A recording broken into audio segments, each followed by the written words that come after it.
So when I meet new people, a lot of people ask me, do I know sign language? I said no. They're almost like shocked. Like, why? Like, their people should know sign language. That would just start over. Don't. You can edit it. I edit it. Hey everyone, I'm here with my dad. Hello. We're currently on the Belmont campus.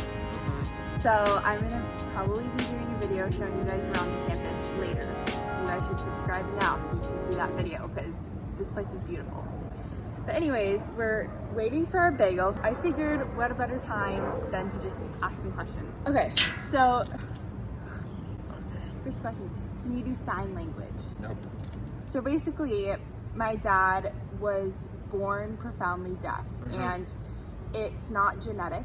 It happened in the womb. It's crazy, like these hairs that grow in your ear canal didn't grow, so he was born not being able to hear. But he was developing for 9 months as if he would be able to, so we think that also has an impact on like how he can talk and stuff. Like, do you think it's easier because it's not genetic? I haven't really looked into that. I'm not sure, but I know that my parents immediately took me to special school that taught me how to talk and how to read lips from early age. Most parents must take deaf kids to deaf school to learn how to sign. I just practiced lip reading since I was 3 or 4 years old. So somebody has a question, does it change the way you speak? Meaning what? Well, I guess I can answer this question better than he can because I can hear him. But as you guys can probably tell already, it sounds like you have like an accent. Like, yes. I mean, I do sound funny. I mean, I don't talk like normal people. A lot of people think I'm from a different country, or there's something wrong with me, or a lot of reasons. But like, if we don't tell people right away, they just like, they don't assume that he's deaf. Sure. They assume that he has an accent, or you know. I get that a lot. So when did you get your cochlear implant? When I was show the camera. This is what it looks like. I was about sophomore in college when I was about 18. So did that like, was that hard for you to adjust? Yes, my brain wasn't used to it. It was almost teaching my brain what the sound is supposed to be like. So I would get headaches for like 6-7 months straight. Because everything sounds the same. There's no high pitch and low pitch. Over time, it's starting separating the sounds. That makes sense? Yeah, that's so interesting. So it took you a while to be able to tell the difference.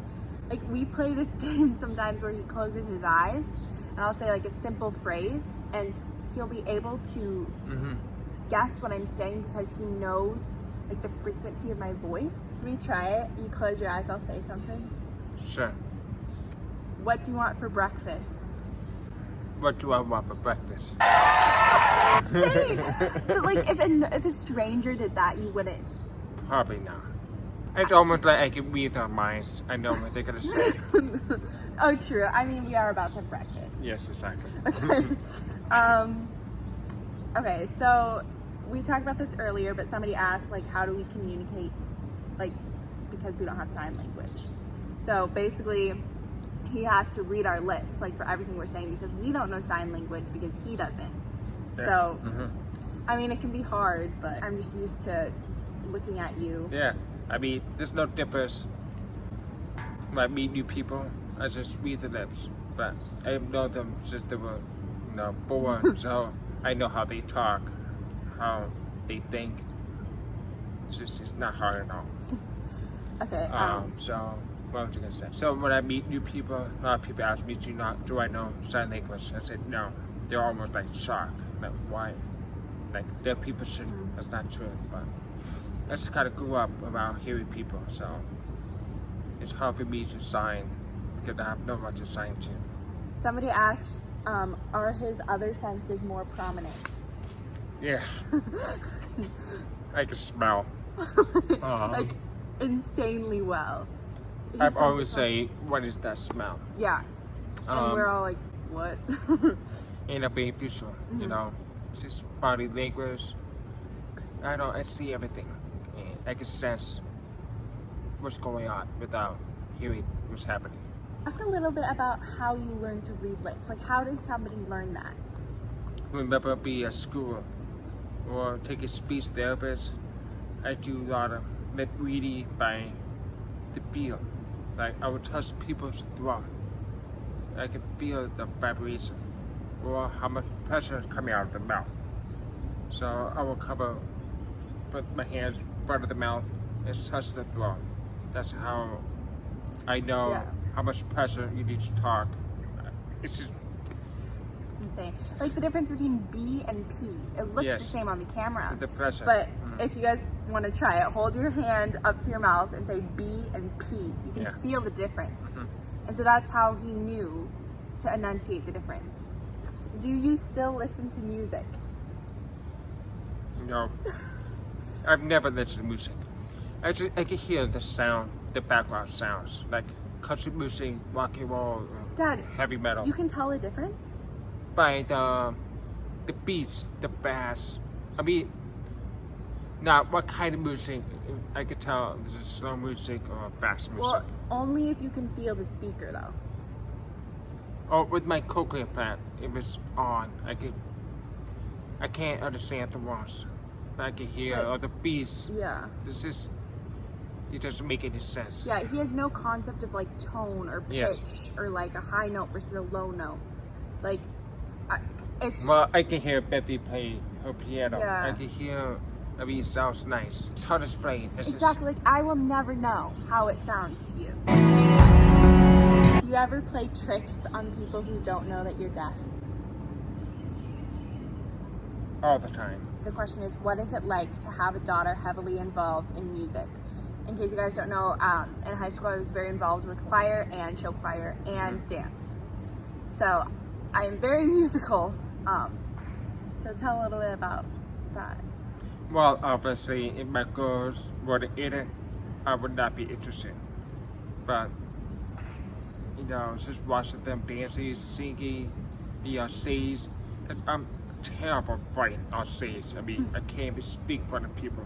So see her up on stage made me realize how brave they are. I'm really proud of them.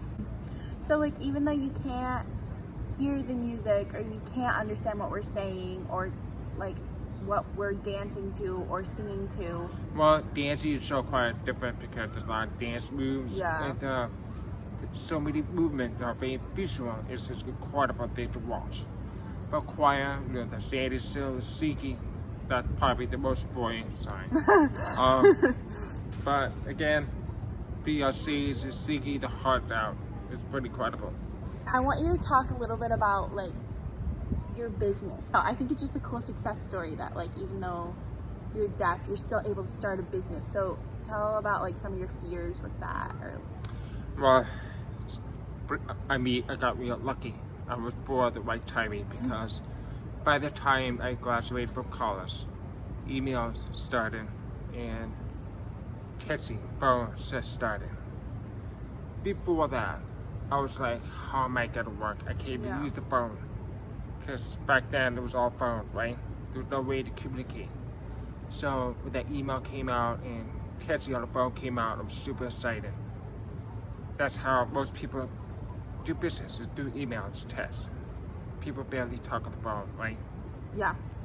Okay, I have one more question. Okay. If you were able, like if they came out with a technology or something to not be deaf anymore, yes, would you take it?